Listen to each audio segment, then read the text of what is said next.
Welcome to the Collective Genius Podcast, the show for real estate investors who are looking to scale.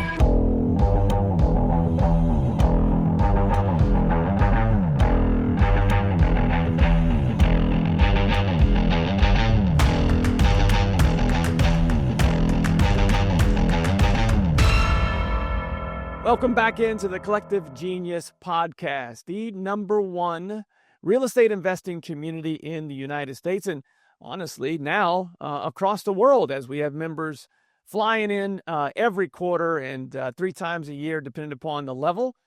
We've got members from all over the UK and beyond, so it's continued to grow. One day I will be able to say the number one real estate investing community worldwide. We're working on that. Stay tuned. Today, I've got another great CG member. This is where real estate investors come to grow and scale their business because they want to learn from other like-minded real estate investors and real estate entrepreneurs like the one that we have today. Longtime member, Mr. David Lecko, owner of DealMachine. Welcome in, my friend. How are you? Thank you. I'm doing great. Glad to be on the podcast. Good. I'm so glad to have you. You are someone that I know. I don't know if I know as well. So I'm looking forward to getting to know you better, and the audience will as well. You've done a lot of great things in a very short amount of time as you are a young man. That's a compliment to you. And I will also say this. David, you're one of those people, you're a Midwesterner originally, right? You're from Indianapolis originally, correct? That is accurate. I was born in St. Louis. I moved to Indianapolis in 2016, and then I lived there for 7 years.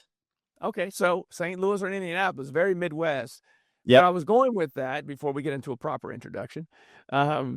Where I was going with that is when I first met you via Zoom and then met you in person, I almost was like, this guy is either full of it or he is as genuinely nice as he comes across. Turns out you're as genuinely nice as you come across. So appreciate it. There are people that sometimes you're like, man, there's no way that guy's that nice. You genuinely are. Must be that Midwest vibes. Yes, that's why we vibe really well. Well, and you would know, I think, because I've been a member for almost, I think 7 years, 6 or 7 years now. That's right, 7 years. So let's do a proper introduction. David Lecko, tell people what it is that you do, the company that you own. You are a real estate investor as well. I always like to make sure that people understand that when we bring on those that we would consider a service provider or someone that provides a service, but you are a real estate investor as well. So give the people a little bit of background about who you are, what your business is, and where you operate from. Yeah. So DealMachine helps real estate investors get the data they want and need, both niche property data like filtering properties by age or the contact owner information. And it's as little as like 0.004 cents, which is the best price in the world. And it's also the best like phone one contact rate, over 25% contact rate where the person's picking up and it's the right person from the dialer. So that's DealMachine. It didn't start that way. It started when I was trying to get a rental property, but nothing would cash flow. So I was told to look for rundown houses, and I was doing that, but I was failing to send letters to the owners. And so I made an app that you could take a picture of the house and it would send a letter to the owner. And that is how DealMachine started 8 years ago now. We just had our birthday a couple weeks ago. But yeah, I have 20 rentals in Indianapolis, and I'm really proud just to be a member of Collective Genius. It's been a great motivating factor for me, especially on the real estate side, even though the app, it definitely became a bigger opportunity for me in particular that I went all in on. So super glad to be a part of your community. Well, we are glad to have you. You've continued to grow not only, the business, but also I can see you as an entrepreneur, the people that you've hired, your team, seeing some of your presentations, and you always talk about your team and the culture that you've built.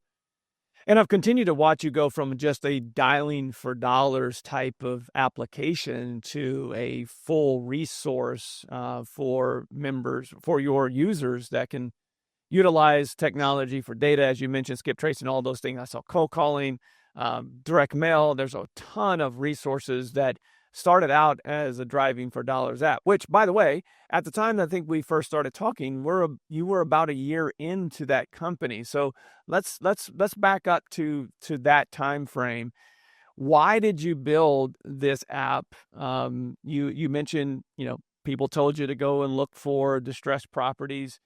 How did it go from I'm going to look where, code violations? How did it go from that to I'm going to develop this app? Yeah, I was working for an entrepreneur, and I built like a software for fraternity recruitment. And I was working for this 20-person company that was a consultant for fraternity recruitment. And so he had 4 or 5 rental properties. His goal was to retire by the age of 40. So I was looking, I was like, man, that's great. They cash flow. Why do you have rental properties instead of the stocks? And he was like, well, the stock market can go up and down, but the properties, if you buy them right, manage them well, they always have cash flow. And that's what can allow you to retire or stop working if you had to. So that's how I got turned on to the idea. I was a bit discouraged because he bought his properties in 2008. I thought, oh man, the only way his cash flows because he just had access to great deals. But thankfully, I found a meetup where there were people doing deals all the time. So I found out they were looking for properties that were run down. So that's what I started to do. And it was just take a picture and look up the homeowner is what needed to happen. But that the app didn't exist. So I was just writing down notebook stuff, addresses, and then sending handwritten letters from my home. But I didn't ever do that step because I just never had time. I was working a full-time job, and it was more fun to go out and look for the property. So I think there was one property in particular that I looked at. It was run down, and it was being worked on. I knew I had it on my list. So I actually, went home. Sure enough, it had just sold, and it was for a price that would have been a great first deal for me. So I was like, oh, man. I got to solve my lack of follow-up. And I had a little computer skills. So that weekend I made like a basic, widget on my phone with a map. You could press a button. It would look up the house from the county, and then it would send mail to the owner. So that is how it started. And, but that's not how it's going currently. It's more like data focused now. But that was the original reason why I made the app, just for myself. So you didn't have a computer programming background, computer science. You didn't have that background, or did you? I did. Yeah, no, I did. So I studied computer and electrical engineering. And so, yeah, so that's why I was able to put together a widget, a basic app. I mean, it's not even an app. It's just on my phone. You could plug your computer into your cell phone and you could make, if you know how to code, you could code something, and it's just on your phone. So that's what I did originally. And I didn't put it on the App Store until it was, I showed the person who ran the meetup, Brittany Wicks. She worked for one of the turnkey rental property companies. Alpine Property Management is the end result, but whatever feeds that and sells, turnkey properties, she would buy 30 per month. And so she was like, well, I'll spend $1,000 to try any new marketing. I want to get this on my phone. So that's when I was like, well, okay, I'll put it on the App Store so you can get it on your phone. And through search engine, I just put keyword driving for dollars, real estate investing. People started to find the app naturally that way. And I think she wanted to spend that $1,000 on mail. It was just mail that she was buying because the app was free. I mean, I didn't think of it as a business opportunity other than like, oh, I'm going to help her out. That's cool. She runs the meetup. So that is how it started, and other people started to find it naturally. It was just because of that search engine keyword. When did you know you had a business? Well, it was about the time where she wanted to spend $1,000, and I didn't try to sell it. I'm not like a great salesperson, like naturally. I'm not like a smooth talker. At least doesn't feel like it comes naturally to me. I wasn't pushing her to buy it. She was like, I'll spend $1,000 on anything. So that's when I called my friend Dave. I said, I have this thing. I've been using it myself for 6 months, but there's people now trying to find it online, and somebody already spent $1,000. So I think I could use your help to make it look better. And so Dave is a friend of mine from middle school is when we met, and we were friends through high school. We worked on a lot of school projects together, and we both had software development skills, but he was always better than me. And so at that point, a year into working on this thing just for me, and then now a couple others, Then we actually formed the business like a year later, in May 2017, and he redesigned it so it could be more user friendly. Because otherwise, like 8 people would sign up every day, and it was free, but I'd call them and have to walk them through how to use it. So that's basically, he helped make it user friendly, and that's how we formed the business. This was local to Indianapolis only at the time, or were you having people that just found it and started signing up in other cities? As soon as he made it look good, and as soon as I put it on the App Store, I realized people are coming and it doesn't work anywhere but Indianapolis. So we need to figure out like how to get data nationwide to capture the moment of everybody. If they come and it doesn't work, it's very unlikely that they'll come back. So if people are coming, even if it's only 8 per day, I mean, that was a lot, because it was nothing before that. So then we found a place where we could get access to that data. What was the tipping point where you knew, once you created this app, that you had a viable business here, that you need to put all your eggs into this basket? Was it that year after you started it? When was the tipping point? So this was the second business that I had started. The first one was a software for fraternity recruitment, and I sold it to that consultant for $10,000, which isn't a lot because I had put in like a year's worth in it, but I felt like it was successful because my internships at AT&T, I saw the sales team had a special tool to track relationships. And then at college, as recruitment chair, I was reading books on how to recruit and build relationships, but they were telling us to track into spreadsheets. So I said, oh, for sure, this could be helpful to have a special software for fraternity recruitment that this book publisher would want to offer, right? So I really took it as a learning moment, but I had a lot of conviction that it would work, and it did.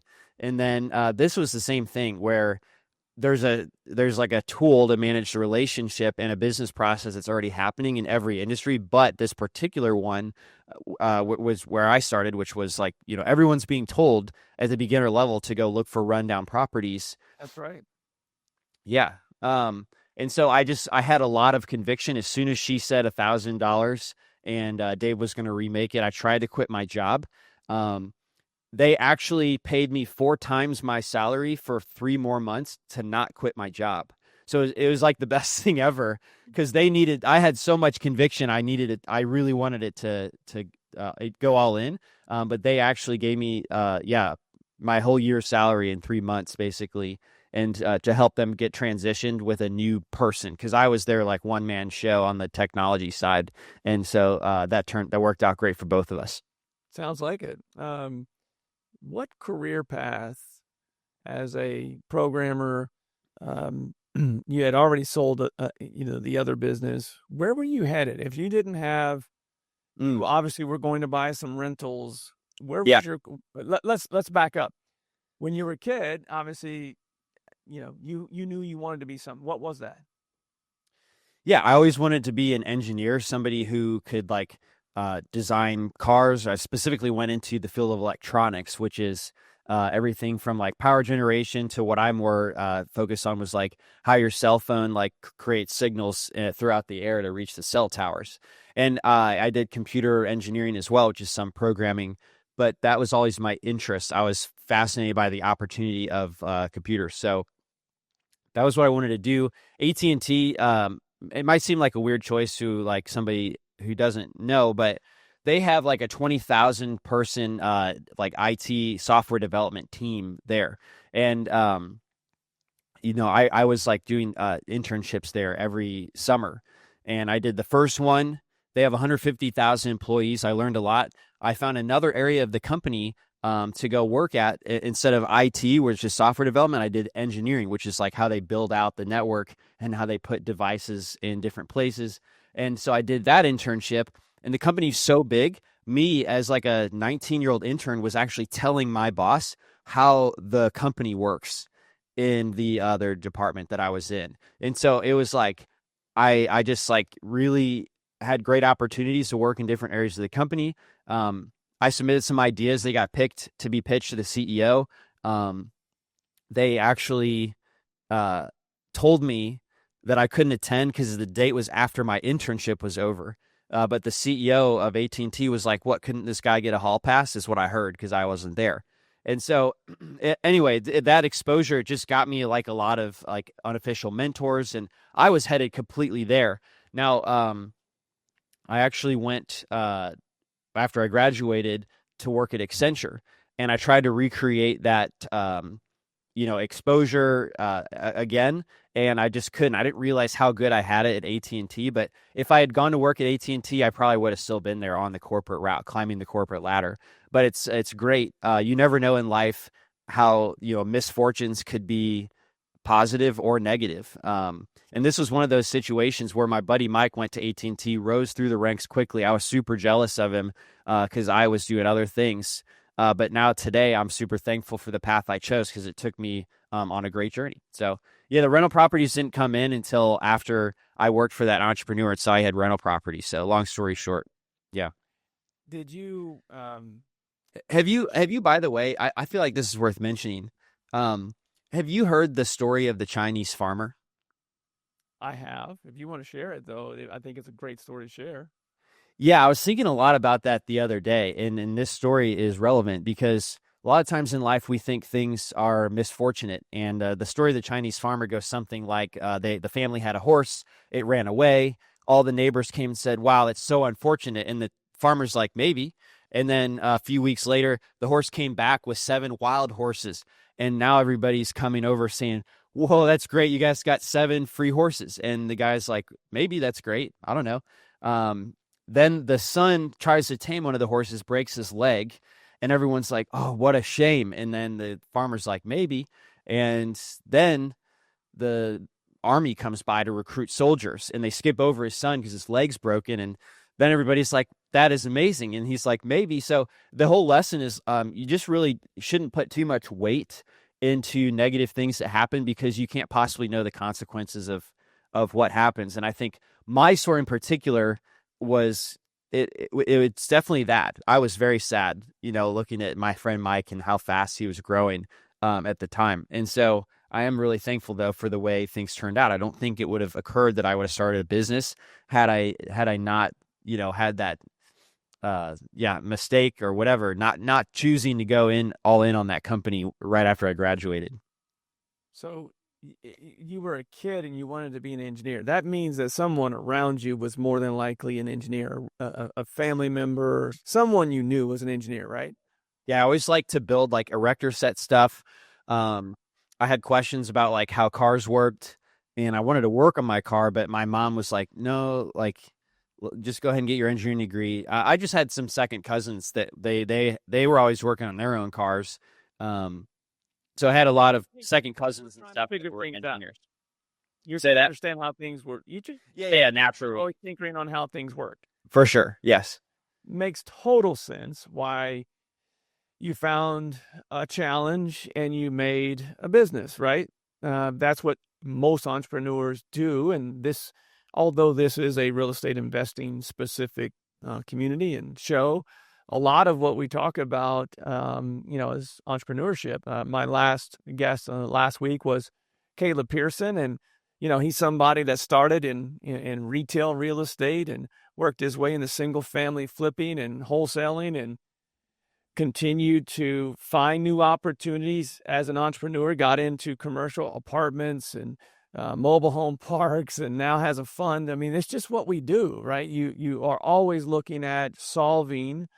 And solving for X, right? We're tinkering always. Your business has continued to do that. Now let's go back to that. As you started as driving for dollars, when did it, you've now created this business. When did you get to a point where you're like, I've got to evolve this, I've got to add more? Was it that's something that you thought of right out of the gates, or something that came in a couple of years later? Well, okay, we started in 2017, and it took 2 years of working on the business. I had savings that I was living off of. My business partner, he had a spouse that worked. It took us 2 years to be able to pay ourselves $50,000 a year annual salary each. But from that point, the business went from like 20,000 in revenue to 1 million to 6 million to 9 million to 12 million. So that was the trajectory over like 5 years. And, I hadn't started a business before, but what I realized is you do something meaningful, everyone will take notice, right? Or copy it, in another word, in some ways. And so We're familiar with that model. Yeah. Right at the time where, we were kind of at our peak, I allowed myself to buy in Indianapolis what's a nice house. I mean, it was $1 million house, so wasn't driving the rusty Honda Accord anymore. Had decided, okay, now's the time where I can upgrade. I also want to be more aggressive with my business growth. So I hired 20 extra people that would help make more product. So a lot of people liked the app. They were requesting features. I wanted to be able to double down and build all these features faster. And this is the error on my part that caused a lot of stress for me. Was a very profitable business right around when I hired all those 20 people. Was when some of the other apps were coming out that were similar. And now really, even though there was like 9, I think only 1 really, came to compete, but it was stressful. I didn't know what was going to happen. I'd never been through that before. And we did lose some mind share, right? Because as new things coming out, people start dividing what they're talking about and evaluating as options for an app. So, okay, we get some less customers. Now we've just raised our expenses and I just bought a house. So guess how I was feeling? Not good. Yes, and my partner was having his first baby, so I actually had to call him on the day. I didn't know this was the day that his first child was born, but I was like, we got to take a pay cut. And so that he said he had a small panic attack, and I felt bad knowing that was later the day his son was born. But I was nervous. I was like, should I sell my house? I literally just bought it. Should I let people go? Will that ruin my culture? I feel really bad. They all just move away from their careers to come join, our cause. So we really didn't do any of that. But if you were asking, when's the moment you knew? That was the moment I knew, and talked to my mentor. Eventually, I kind of focused inward. I would just be in my computer the whole time. I wasn't really talking to anybody. But finally, I talked to my mentor, and he said, well, David, you don't have a marketing team. So we had grown that big without paying for marketing or having any kind of marketing. So that was what I set out to figure out, was like, well, how do we do our own marketing? So that was the moment of maturing. And I will say this, we also thought a great way to expand would be to serve more advanced investors. We made an error. And this is why we worked so well at the beginning. We created an app that would help people do what they were already doing. But then when we tried to help advanced investors, we created this tool where you could recruit a bunch of drivers. And it didn't really catch on so well. And we invested a lot of, engineering into it because no advanced investors were scaling a team of drivers, right? So a few people did, but it didn't really catch on enough. About that. Yeah, exactly. So that was a good lesson for me, and that we kind of just wasted some time and money.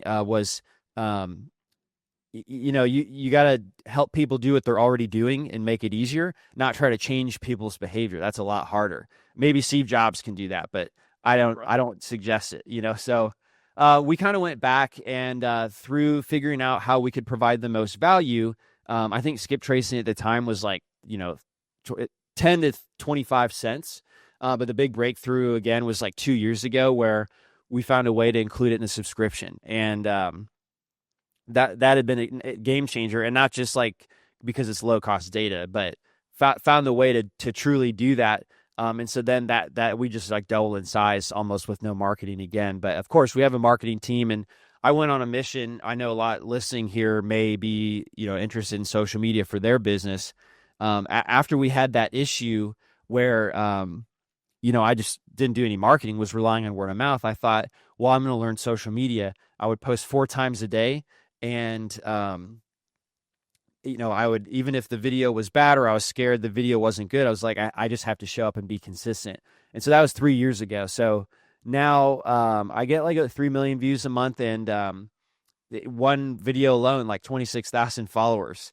And so I just finally eventually kind of arrived to have a little bit of feet under me on the social media side, and some more knowledge of marketing in general as a result of that. So In a nutshell, that's kind of like the up, the down, and then the back up of my company and how we've been able to serve investors. And that's why we knew we needed to change something. Well, and I think it's important for those that are listening to this. If you're, obviously a business owner, you have to always be looking for what's next. What's the next iteration of the company? Doesn't mean that you can't do your main thing super well, but you have to continue to evolve, especially if you're looking to continue to grow. So I have a follow-up off of that, because you are always looking at, all right, what do investors need that I can bolt on, what they're already needing that I can bolt on to our services, that they are utilizing one service versus having to have 5 or 6 different subscriptions for these specific needs. If the best investors are utilizing one service, and you have some of those, what are the common themes? Because this is a question that I get often. What's the difference between, a investor doing $1 million versus, a year or 10? Like, what's the biggest differences between the highest level investors and the low? You have a lot of customers that are similar customers as ours, similar members, right? What do you see the difference? So you're saying, what's the difference between somebody who does 10 deals and 100 deals? Is that what you're saying? Yeah, just in general, the quality of the business, meaning that, somebody that just started might only be capable at this point of doing 10 to 20 deals a year. I'm talking about the person that is the next level. Do you see a common thread of the highest level investors versus the entry level, or the mid-tier? Like mentally, you mean? All things are open. Well, I'm asking because how many, you run into as many real estate investors, if not more, than I do. yes. And let's boil it down to mental first. Yeah. What do you see as a common thread on that side? All right. Well, I think if you're only doing a few deals per year, I think that it's typical that you're not spending as much on like one thing of marketing. I think a lot of times a beginner will be scared to make an investment. And I think somebody who's advanced, a lot of times they'll come with some type of business knowledge already. So they'll come into real estate wholesaling, and they will expect to pay, $4,000 in marketing, right? So what's their initial marketing investment? Like $20,000 a month, So, and then they hit the ground running. I think a few pitfalls is trying to launch direct mail texting and cold calling at the same time. I don't think an experienced person would do that. I think they would do one method and do it for a while until they have it completely on lock. And then they move on and then go build out the second method once the first one is going well. So if you were to ask me what's the difference between like a beginner or somebody who's just doing a few deals versus somebody who's doing 100, those would be some observations. Yeah, you see a lot, from the conversations that you have, the podcasts that you do, the members that you, or the people that are customers of yours. This is, the reason that people listen to shows like yours, shows like mine, are, to know and understand what others are doing to be successful, and, having the right resources. All of the issues that investors have can be solved most times with the relationship, especially when you have platforms. I can tell you this, this because now you've been in business. You said 8 years, right? 8 years. Yep. 8 years. 10 years ago, there weren't as many of these services like yours available that made scaling easier, quicker, faster, less expensive. You had to, you literally had to have somebody writing, like you mentioned, writing things down, driving for dollars while they're out on appointments. The technology wasn't available. Now that these resources are available, knowing and understanding what's available to you, and, doing what you do well, and not try to chase too many shiny objects. Yeah. This is why, people are listening to shows like this. How do I continue to grow and get better? I always say it's time and execution. Yes. But in addition to that, it's laser focused, to which Yes. your point you just made. One lesson of mine that I feel I have to absolutely share is the real estate market has ups and downs, but I think my performance has always been if I'm doing well or not. So we had a tremendous, 5 years, and then we didn't do so well, but the market was still doing very well. And then the last year or so, I come to CG, and some of the other service providers were like, "Oh man, it's just really tough out there."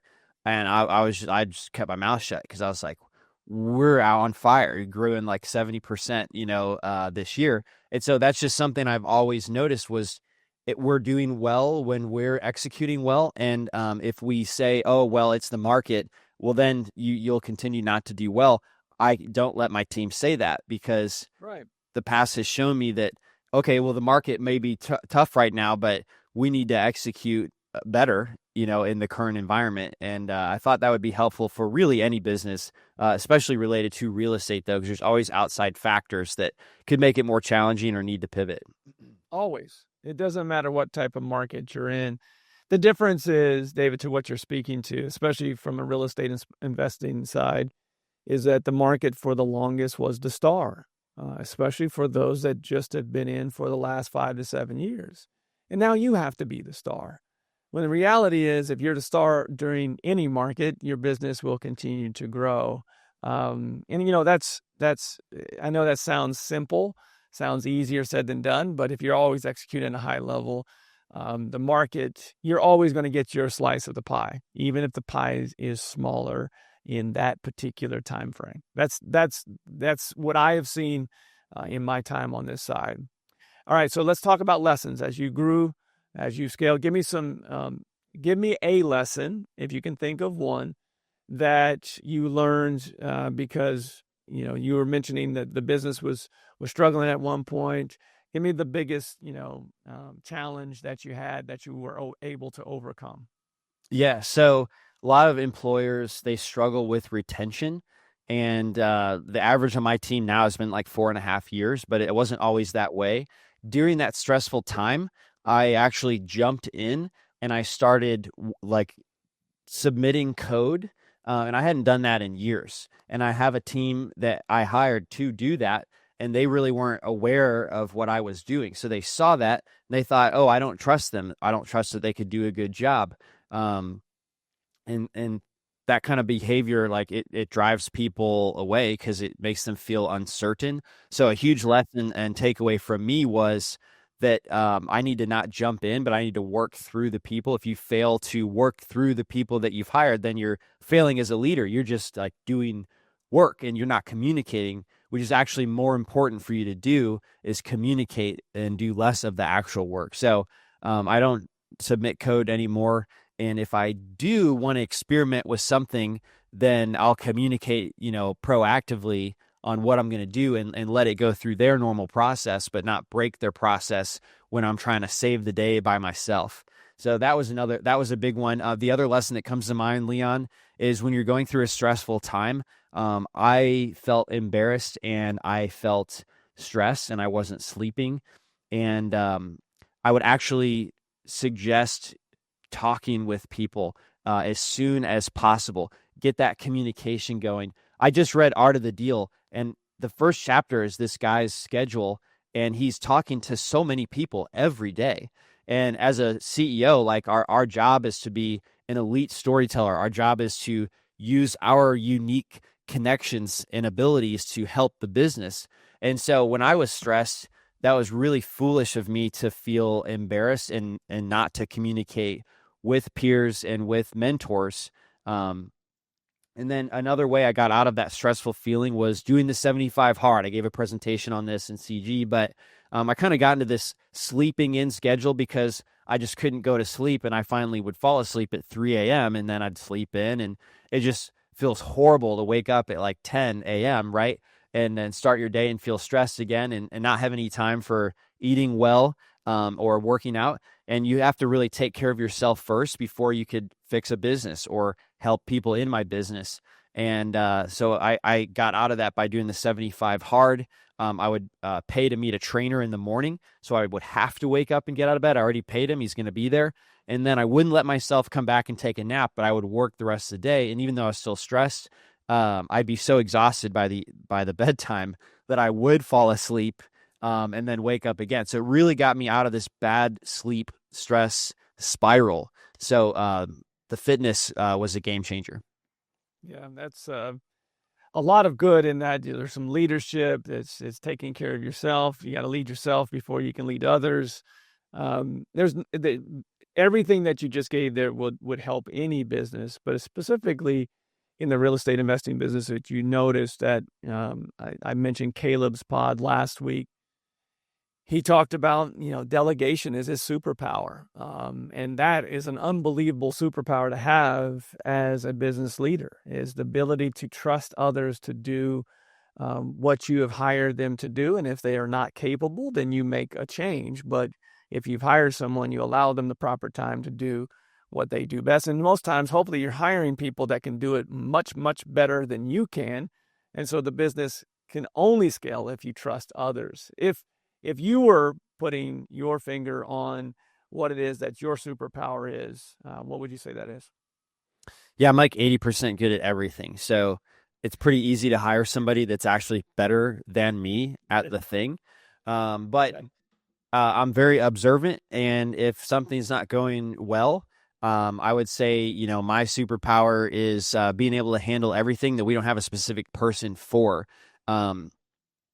And I would say my superpower is also like finding the right people for the team. So most of our team is like fairly young now, in our 30s, but we have a few people who are more tenured in their career, and they have seen a lot of workplaces, and they just say like how incredible it is that we have no drama at DealMachine. Everyone is pretty high performing, and there's no like eye rolling. There's no talking behind each other's backs. And it's because like I really personally don't like that, and I address it directly. And there's this book called The Great CEO Within that really taught me a lot of this framework. But I would say, hey, Leon, I really like the way you do podcasts. This is fake, by the way, but I could say, I wish you would have told me to put on my CG shirt. I didn't know you wanted me to do that. And then it's up to you to say, well, David, I accept or reject that. So I kind of taught my team that whole framework, and I demonstrated it for a long time. And if anybody was saying a side comment about someone else, I'd directly ask them privately. And if they had an issue, I'd give them the tools to solve it themselves. But I didn't come solve it. I actually gave them the tools. But if they were unwilling, to address it directly with their coworker, then I would coach them out of the business. So I feel like I've never let somebody stay on the team too long. I feel like it's also been like a generous way to help them understand when they're not doing a good job. I feel like if somebody's not doing a good job, they deserve to know as soon as possible.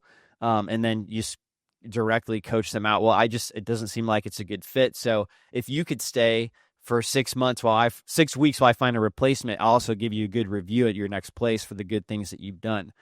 So I just think that that's one of my superpowers, is just having created a culture through direct feedback that is really positive, low drama, and productive for everyone. Well, I think I know the answer to this based upon what you just mentioned there, but there are people listening to this that would say, I struggle hiring from today's workforce, especially that culture that you have. It sounds like you have a lot of young workers, young team members. Why are you successful with hiring a generation that a lot of people struggle with?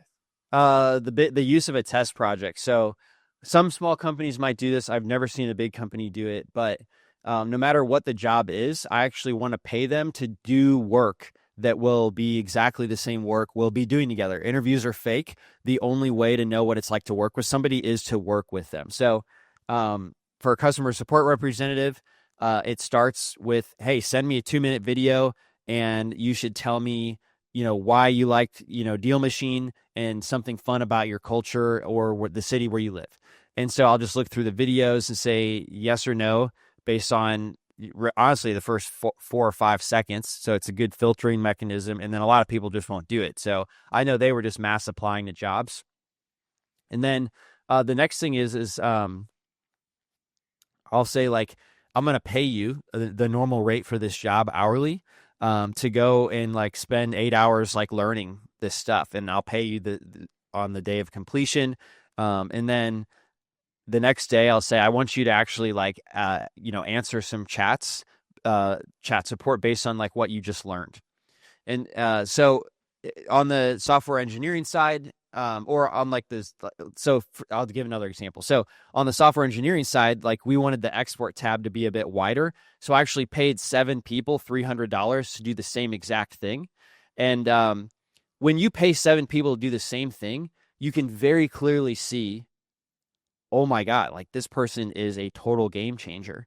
And I give money because it does take time, and I realize that and want to respect that. I don't want them to mistake like I'm trying to get free work. So it does goodwill by them, but it also gives you like an amazing ability to see differences in how people communicate, what questions people ask. Like this quality I look for is called read the play.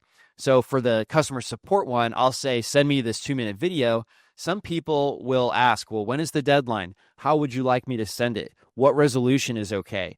Is it okay if my background is not perfect? And then other people, Leon, they will just find a way to send it. And that's what I call the ability to read the play. And at all of our companies, we strive to have EOS, we strive to have documentation, but there will be times where it's just not documented, right? And so I personally want to work with people who have a knack and a confidence to just do what they see is naturally right. And that's another good way to get that quality of read the play when you give like a project like that. But I was going to say one more thing for like an acquisitions manager. You could have them come along. You could have 3 people come along to different appointments, and then you could have them run an appointment, and like you could pay them hourly for that time if you wanted to as a vital step in the process. That's how I would actually, want to see somebody perform the tasks that we'll be performing together. And the questions they ask or don't ask, or the natural, routes that they go in their own mission of making that deal will tell you so much, especially when you see multiple people try to do the same thing. So there's so much good in that, David. This tells me exactly why, you're having success if you're doing that type of interview. And in fact, if you haven't done that as a presentation in CG, my friend, I don't recall that. I would love for you to do that in the future. What you just mentioned there, if you are listening to this, I would earmark this and go back. What he just gave you is absolute gold. One thing that I would caution on the acquisition side, as somebody that worked in corporate for 11 years and had a sales team, anytime I was hiring someone, we did do ride-alongs, just to what you just mentioned. But it's unfair to that individual if they don't know the sales process and go and actually run an appointment, especially in some of these markets where, like in San Francisco or somewhere like that, where these deals are worth 6 figures to these investors. But what I would say is I would have them ride along and listen to the call, and then go back and role play off of those objections and see how they would handle that particular objection and future ones as well. Like, you can get so much from that ride along and that opportunity, to your point about in-person workers or customer service, lead management. My goodness, if you're going to pay them to do something, you're going to get a much higher quality. It's really, really good answer there, my friend. I was going to ask you what's working for you right now, but that's clearly one thing that is working. If I were to ask you, though, is there anything that you see from the amount of investors that you have conversations with, or your team has conversations with investors? Do you see anything that's working, as across the board? Maybe it doesn't work in some of the coast or something along those lines, but that's working well for real estate investors. You mean in terms of hiring staff, or just in general looking for deals? In general, let's speak to what people would really truly want to hear, right? Their day income market in most areas have gone up. like what's working from an acquisition and disposition standpoint, to grow their business and grow contracts. Yes. So one of our CG members, Bentley Pug, he was telling me about the auxiliary dwelling units. There's a lot of change in density in Seattle, and they're leading the way. A lot of the city and counties, they actually just had a meeting in Seattle to learn how they've been able to increase the density of their city. So you could already see this is coming to other bigger cities like Austin here with the auxiliary dwelling units. And now the latest evolution of that in Seattle is like you could split off the auxiliary dwelling unit as a separate thing that you can sell. That's right. So it just started where you could build it and rent it, and you could rent out the auxiliary. Then they switched it so that you could live in the auxiliary and rent out the front one. Now you can rent out both, and now you can actually partition it off and sell it. So I think that's coming to a lot of other big cities. And so even if it's not in your city, was talking with Wesley Knight, and he was saying they'd have a lot of success. Well, he's doing a few things, but I would say number 2 after the auxiliary dwelling units is just finding a lot that's a double lot where you could maybe even break even on the flip, but split off that second lot for $80,000, right? So in DealMachine, I actually tweaked the filter on this because I have access to all this data, not even all of it's available in DealMachine, but I will go on missions because I ask every CG member that I meet, what is hard to get data that you haven't been able to get, right? And this is one of those things. So if you put a comma in the lot number field in DealMachine, a comma or a dash, then you'll find all the properties that have multiple lots. And so you could market to those specifically, knowing that like, oh, this could be a bigger type of exit strategy, splitting off the lot that was combined in the first place. That's exactly what he does. Yeah. In Seattle is look for those opportunities where maybe you tear down one, but you have now 2 different lots where you can build 2 separate properties. DADUs are another thing there in Oregon and Washington and California, where you have the detached dwelling. That is something that in California, you have conversations with most of the West Coast.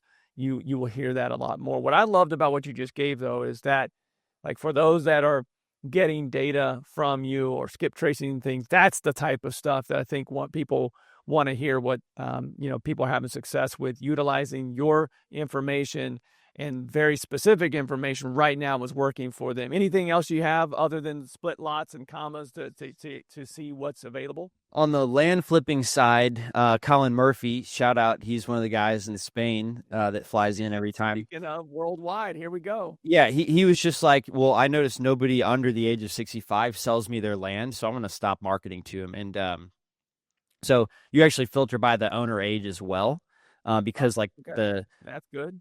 Yeah, the contact info for everybody in the U.S. is in our database. We've matched it with the property, so you could actually filter by demographic stuff.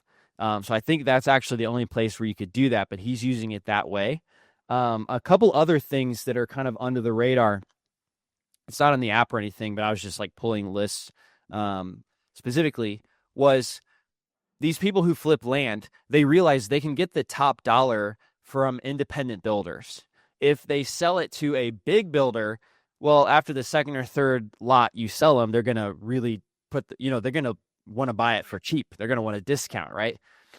So the best way to keep getting the top dollar is just find a relationship with a lot of independent builders. So I had the task from a few CG members where I want to pull the list of agents who've sold new construction in the last year, more than one new construction, but not like more than 20. Because, if they're selling 100 new construction, they're probably aligned with a big builder. That's right. Yes. So you want the agents that have sold just a little bit of new construction because they'll have the relationships with the independent builders. And so that was like an under the radar type thing that I had pulled for several people that just came to mind. Dude, that's gold right there. I love, when people come into our community, they're looking at what's working for other people in other areas of the country, or, to have partnerships and collaboration with people that are maybe more regional like them.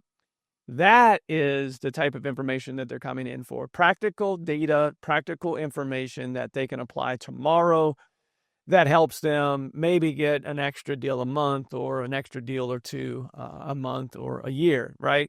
So I love that. One thing that I want to close this with, and we'll talk all about, all the things that you have going on, but I think it's important for this pod because a lot of people, maybe they're not delegating at the level that they need to delegate at.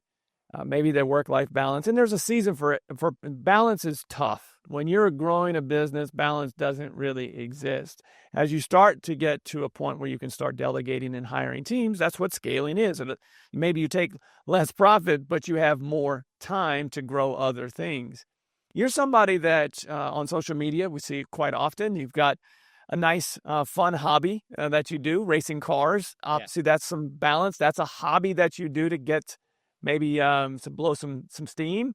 Tell us about how that started. I mean, obviously, you lived in Indianapolis, so I'm sure you don't anymore, but I'm sure that's probably where it took off. Yes. I want to win the Indy 500 by the time I'm 45. And I know that sounds, I don't say it much because it sounds naive to people who know racing and it sounds strange to people who don't. But everyone who's at the top level of racing, and that's the top level of open wheel in the United States, they start when they're a kid, right? And I didn't start till like 3 years ago, and I'm 35 now. So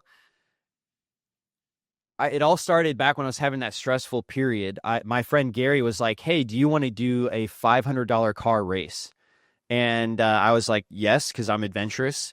And I needed like a break from being stressed out. And the first time I drove that car, you're totally focused because it's during a race. I mean, it's a $500 car, but it's still like there's consequences. You're driving around. So I'm concentrating on that, and I'm paying attention to the people around me. I don't want to hit them. And afterwards, it was great because nothing that was stressing me out before like could possibly be on my mind at that time. And then I was getting better and better with my lap times, which isn't too hard to do when you're just a beginner. It's like very easy to improve every lap, but that feels good when other things were kind of bothering me, right? It's like gave me confidence. It's like, man, I'm getting better. So I really wanted to do that again, but Gary just got busy. So eventually, after a couple years, I just was like, screw it. I'm going to take things in my own hands. And I'm going to go do a racing school. So like 3-day racing school, came to Austin, Texas to do it. And I had a lot of fun and ultimately moved to Austin because it was 70 degrees and sunny in December. And I just never left after I came to that school. But I joined a local club, did 18 races. I used to get lapped and I got a coach. And in 4 months, I actually won a race out of 26 car field. And so I was like, man, that feels great. What's the next level? So I got an entry-level GT car. It's a British purpose-built race car. So we go around the country and race in Indy Motor Speedway, been to Watkins Glen, New York. So it's still like amateur entry-level, but it's definitely a step above local Miata race series. But yeah, I mean, it's turned into something that's even an unofficial mastermind because everyone who's racing at that level, like they're either a kid or they're what's more likely here is like a business professional, right? Because you got to fund your own way to do that, unless you're at the very top, And so it's been like a great way to meet other business owners, and it's been a great thing that requires focus and that freedom because you're only focused on what you're doing, as well as it being fun and adrenaline focused. And so I like to set that big goal because it's so unrealistic to even have a chance to get in that race. I did find somebody did do it when they were 45, but most lower ranks of open wheel cars are for kids. So I'm not going to do that. I mean, that'd be weird. But I did find this lady who was 45 years old when she was the oldest rookie to do the Indy 500. Her path was up through IMSA sports car racing. And so that would be the path for me to do as like a next step. In fact, my main competitor in my spec series for the Janetta that we go around the country, like he's now doing IMSA this year. So that it gives me more reason for me to help a lot of investors, for my business to do well, because the Indy 500, once you even get there, it costs $2 million just to do that one race. And in terms of running the car and the team that you need to do it. So it's very motivating for me. It's a personal goal because I grew up I grew up as an adult in Indianapolis, but so yeah, I've really enjoyed having that goal to drive everything I do, doing a great engaged job, in my business, but also like the race isn't just a race. It's like, well, I need to get past this step if I'm going to keep advancing and do this next goal, which is very fun for me, being somebody that's competitive. So I don't know what the question was, but that's my big goal. You nailed it. You nailed it. What you gave me there is that focus that is not necessarily always on your business. I think a lot of people get stuck in this rut of this work-life balance. And even when you're grinding, and there is a time for grind, you have to find something that takes your mind off of that grind. Like you know that you have goals. Like find something that gives you that distraction that you're passionate about. I don't race cars, but the only thing I can do, honestly, the only thing I can do that I don't think about, my family or work or anything. I'm just doing what I'm there at that moment doing is basketball. For you, it's racing cars. I'm so focused on playing that game and being competitive and having fun. And obviously at 48, I'm a little less competitive from the standpoint of, trying to do things that 20-year-olds are doing. But that's all I think about. Like for that hour and a half, whatever it is, I don't think about anything else. And I also meet community that is outside of my normal entrepreneur community. Like I'm playing, basketball with doctors and attorneys, and we're all in our 40s or late 30s. And it gives me that break that I need to decompress and have a little bit more balance. So I know it sounds counterintuitive right now if you're working, a ton of hours on a daily basis, but I promise you need it. You have to have that outlet. And that's even for those that have kids, those that don't have kids. Find something beyond that is just for you, that you can have that distraction. Just even if it's just for an hour. I played this morning, 5 a.m. I was done. I got there. I think our first game started at 5:30. I was done by 6:40. But that gave me, this distraction that I needed to be able to say, all right, now I'm good. I got my break, and now I can get ready to go and crush. That I think is, like I said, you nailed it on that one. All right, so you've got a lot of things going on. I want to give you plenty of time to talk about it. Obviously, DealMachine has continued to reiterate and grow, and new product lines and all of those. You've got the podcast. Tell people how first and foremost they can find you. You can find the podcast. Give them all the information on how they can find you. Yep, DealMachine Podcasts. You could search on YouTube, Spotify, or Apple Podcasts. I personally am on Instagram, Lecko. And DealMachine is the data that you want to need. The unique aspect of it is that the entire consumer database is matched with the property. So not only do you get phone numbers of who owns that home, but who's renting, who's the family, etc. So you don't waste labor calling them. You respect them knowing who's the right homeowner, but you could filter by all of that stuff too. And so Colin Murphy's a great example where he realized that his landowners that he does business with are all over 65. So he could actually filter by their birthdays of the property owners. And so that's just one thing. You could do net income, you could do profession. So really interesting stuff you could do, especially when a lot of people are moving out of DC. You could be like government employee, maybe they'd want to sell their house quickly. So those are just a few examples of like how powerful it can be. And I know Wes Knight was also exporting the emails and testing out a cold emailing campaign too, right? So that's part of the database that we have for you at DealMachine. So would love to give any CG member a white glove treatment, pulling any type of this unique data that they may be interested in. So please reach out to me on Facebook, David Lecko or Lecko, if you don't want to just get the app and try it yourself. I realize at the higher level, in CG, it's just better to give them the white glove of this is what it can do. And then if they find it valuable, their employee I could train their employee how to do the actual data pulling in the app, even though it is self-serve. So that would be 3 things I'd want to mention and offer, Leon, for CG members. Appreciate that. Well, what about the non-CG member that's listening to this? That's non-CG for now. Yeah. Still haven't reached out. They're listening to the CG podcast. So I'll definitely want to talk to them. What do you guys discuss on the DealMachine podcast? So one of my favorite, I've been interviewing a lot of the CG members at the meetings, which has been fantastic. A lot of times it's like the story of, their biggest deal, how they found it, or the story of how they started and where their business got to now. Those are very popular podcasts. I just interviewed Ben Hardy, and he actually spoke at CG. He's got a new book coming out called, I forget what the book is called. It is either The Scaling Formula or The Ultimate Scaling something.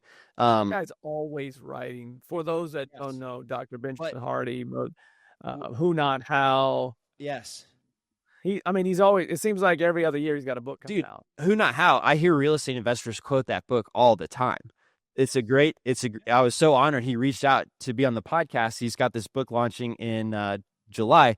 And so anyway, that's a great episode I'm excited about coming out because he's talking about you have to set a really impossible goal, which is kind of what my goal is that I was talking to you about. But in his story, he shares a lot of businesses. Like there's a flooring company, and he heard Ben talking. They've been doing $200 million a year, but the guy wanted to get to $1 billion. And so Ben helped him realize we have a lot of franchisees and they only do 700,000 when all these other ones do 2 million. So why is that? And he found out they would do a lot of smaller jobs. And in order to get to this great big goal, they had to raise their floor, no pun intended, of hey, let's not do the small jobs. Let's focus on the bigger ones. So in real estate space, you could say, hey, if there's a deal, you're going to make $5,000. It's better for you to just refer that than have your team and your transaction coordinator and everybody get, attached to this deal, making this deal happen. It's saying no to more things and only saying yes to something that is simple and repeatable, because it's only the simple things that scale. I'll give you one more way to share how this was done.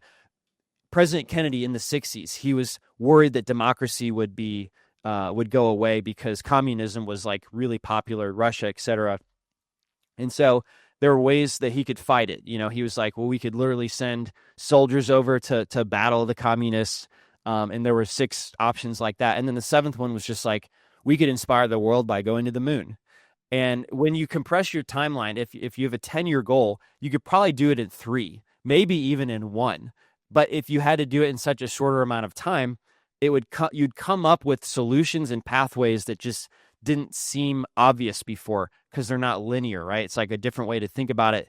And so, yeah, we went to the moon so that communism wouldn't take over the world. And I just never knew that. Maybe other people knew that. But I was like, oh, that's a great example of how, to quickly deal with this rising, scenario. It's not linearly we're going to make sure democracy is used by the world, but it was imminent threat. How do we fix this? It's let's go to the moon, inspire everybody.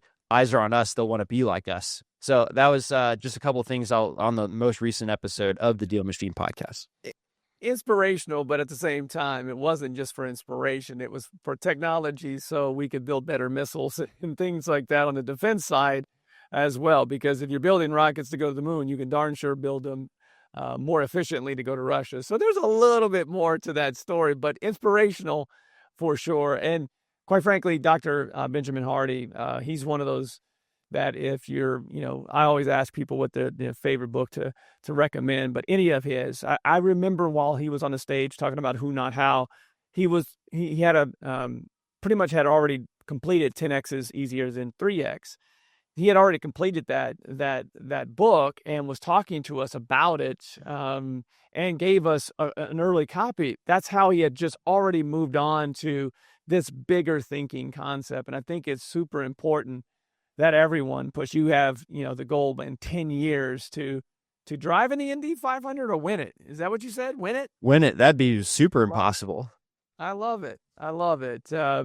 David, this pod with you has been, I've learned a lot of new things about you. There's so many good things that we will pull out of this, and there's so many things that hopefully listeners earmarked and go back and listen to and reach out to you, hopefully, especially on the hiring side. I mean, you represent a generation that a lot of entrepreneurs struggle with when it comes to hiring and building culture.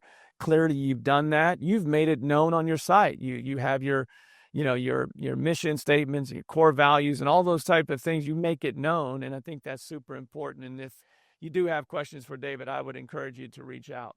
Yeah, I'd love to do a great hiring presentation. One thing on my latest hire that surprised me was, I was like, why did you apply? You said you only applied to a few places. Why did you apply to our place? And I expected him to say something in my job write-up, which I mean does have the values there. He said, I took a look at your Glassdoor page and I noticed how long a lot of your team members have been there. That told me it's a place that I'd want to invest in too. That's right. And the only reason I ever built a Glassdoor page in the first place was like a mentor 5 years ago told me that, if somebody were going to look at your company and see if it was valuable, I mean, attracting talent and retaining talent are the two things that really make your company valuable. And I built the Glassdoor page for that reason. And after giving an annual raise as part of my process, when somebody's the most happy on my team, I say, man, if you wouldn't mind leaving a review on this Glassdoor page, right? So then you have a page of like a bunch of great reviews. So leave you with that nugget. Well, I love all of that. I will take you up on that presentation in the future because, hiring, everyone that is listening to this show is either scaled or wanting to continue to scale. And you can't do it without great people. And having tenured people on your team, people that are 5, 6, 7 years with you. Obviously they've got to produce, but those people that are producing for that amount of time, like I said, a podcast we had last week, when you have the opportunity to delegate, you have the opportunity to look at bigger things. And a lot of people want to get into, from single family, want to get into other things. You can't do that unless you've built out a repeatable process with great people. It's the bottom line.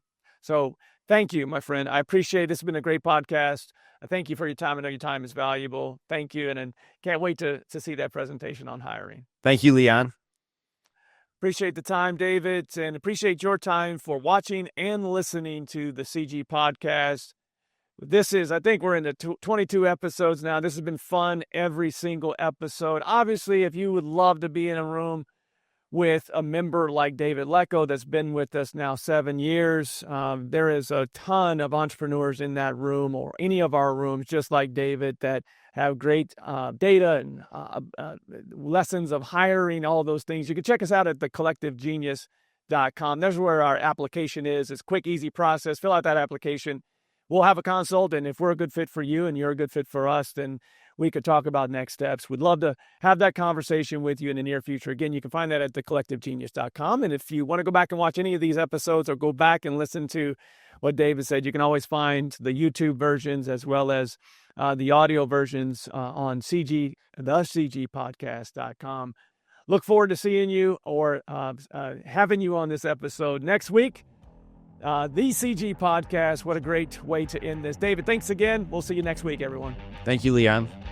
New episodes every week. To learn more, visit explorecg.com, where real estate investors come to scale.